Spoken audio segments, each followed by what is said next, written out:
show. I am Tulio Siragusa. I'm joined today by Carlos Ponce. Hey, Carlos, welcome back. Thank you, Tulio. Appreciate it.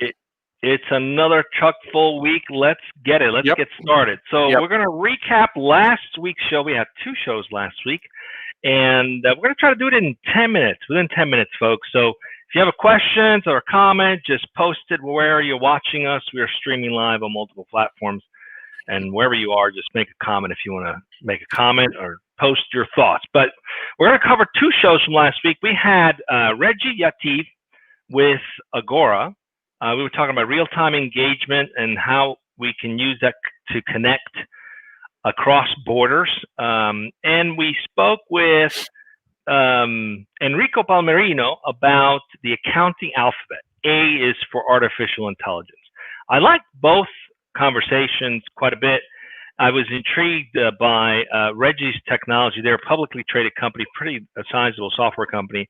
They've done a pretty good job in creating the kind of technology that's more engaging so that you can actually have collaboration and connection with your audience wherever you are. So the idea of bringing, for example, live video streaming or content or connection where people are. So you can enable that on your website. You can enable that pretty much on an app so that you don't have to go on to a social platform, for example, to do a stream or to have a conversation.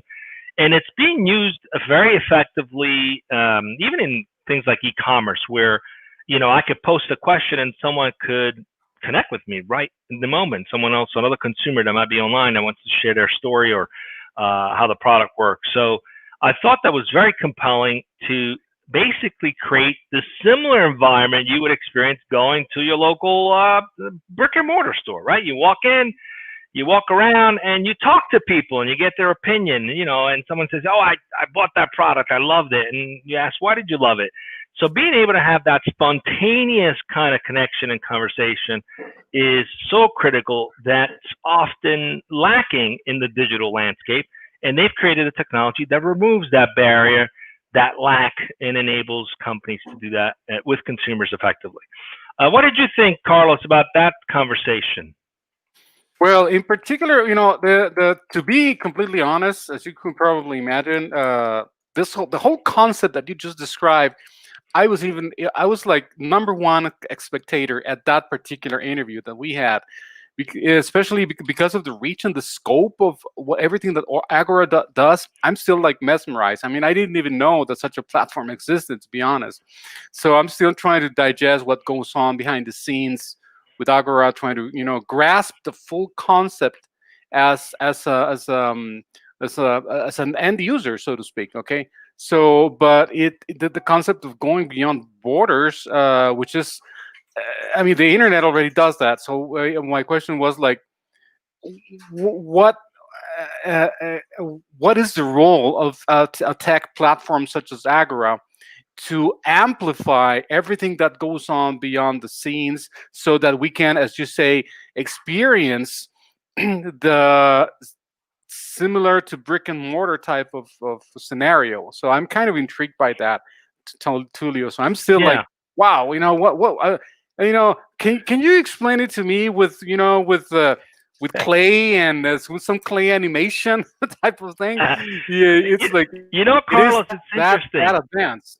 The promise of social media and all of this connection and the internet was really to bring us back to the idea of the village, right? If you go back to the village, everybody knew each other. Everybody, you know, shared successes with each other, and also if you had a bad product or bad service, everybody knew about that too. So, you know, the village was something that we cherished, and it created that kind of intimacy both between vendors and consumers. Oh, yeah. With urban sprawl and suburban sprawl, that kind of went away, right? So the promise of the internet and social media and all these platforms is to reintroduce the idea of this village, but it's a virtual global village. So yeah, I still remember the global village concept. Probably I'm dating myself here, right? But it's a global village. We're both dating ourselves. Yeah. But their platform basically brings you really close to making that happen. So, you know, any website, whether you're a healthcare company and you want to just engage with someone visiting your site and actually spark up a live video chat with them, both with the practitioner as potentially with another consumer or patient, you're able to do that with that platform, which again creates the concept of the virtual village. So kudos to them. We have to keep track to see how they make progress. Let's move on to the next show. We did the accounting alphabet, age of artificial intelligence.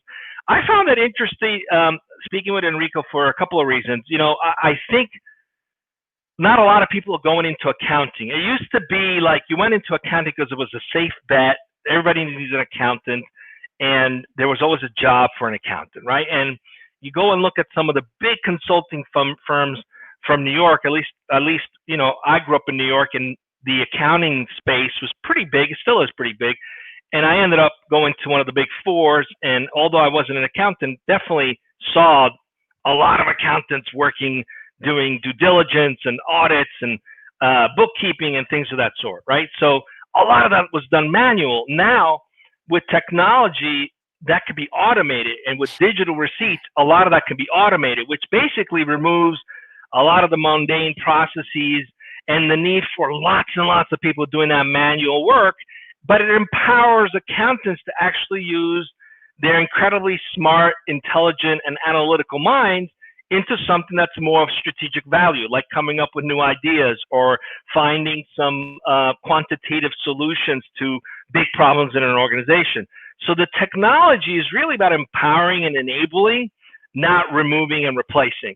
And I found it interesting because if anyone watching this who's young, who doesn't think accounting is cool or tech savvy, well, you're wrong, because there's technology out there now that essentially makes it kind of sexy to be in accounting, and it allows you to do things in a way that's smart and fast and intuitive, and frees you up to do the more fun stuff. What did you think, Carlos? Yeah, and also as we've mentioned in other AI-related interviews we've had here in Dojo Live, there's always this subject that comes up about AI taking over humanity, you know, that kind of nightmarish type of scenario, which we all know it's not true, right? But the bottom line is the AI component brought to an otherwise human related field, right? So when we brought that up, I like the expression that he used because it makes it more human. It's not artificial intelligence; it's augmented intelligence. That's where where humans come into the equation, and that's where the real number crunching comes in. It's the human role, or the role of humans aided by technology. So I like the concept that he used when he coined the term, or he named it, augmented intelligence. With that being said, Tulio, that's what I can tell you. I love it. I love it. He had a lot of different nomenclature for things that made it sound a lot more human. So I was suggesting he should connect with like the analysts to maybe change some of these terms that are used that sound a little too robotic. Anyway, we're up on time. What do we got coming up this week, Carlos? We got 90 seconds left. Yeah, okay. Tomorrow we're going to be speaking with, with Vivian Lim, the CEO of Beaze, Beaze.io, about networking during COVID. Don't leave money on the table. That's for tomorrow. And then on Wednesday, yes, we're going to be. We're going to be speaking with. No, wait a minute. I don't have the topic for Wednesday yet, Tulio, but what I can tell you on Thursday, we are going to be speaking with Ran Yam, the CEO of NovaSight, and the topic is using Netflix and Disney to cure vision disorders, or in other words, eye tracking and image processing for home treatment of the lazy eye. So these are the conversations we're going to be having this week right here on Dojo Pacific. All right. Well, see you all back tomorrow, 1 p.m. Pacific. And again, if you want to participate on the recap show, just post a comment wherever you're watching. We'd love to have you here, participate with us, and give us your feedback and the highlights that you got from the shows. Until then, stay safe. See you soon.